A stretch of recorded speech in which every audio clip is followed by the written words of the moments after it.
در ناحیه وسیع با اشتراک نماینده کمیته اجرایی مرکزی حزب خلقی دموکراتی تاجیکستان، فعالیت کمیته اجرایی حزب خلقی دموکراتی تاجیکستان در ناحیه وسیع در سال 2025 جمع‌بست گردیده وظیفه‌ها برای فعالیت минбаъда тасдик гардиданд.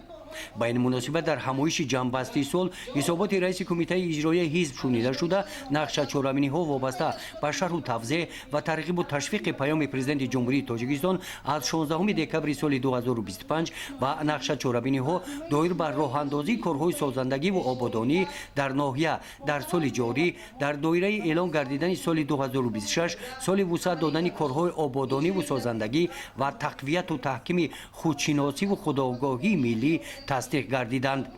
در همایش تشکیلات‌های ابتدایی حزبی وظیفه‌دار گردیدند که برای اجرای برگزاری اکسیه‌های حزبی، کارهای آبادانی، سبز و خرمگردانی میان جامعه، کارهای تشویقاتی را بیشتر به راه مانند.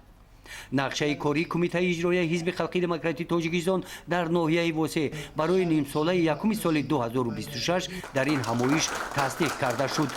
در قسمت مکافات سپاری ها برای فعالیت باثمر رئیسان بهترین تشکیلات های ابتدایی با سپاسنامه های کمیته اجرایی حزب خلقی دموکراتی تاجیکستان قدر گردیدند.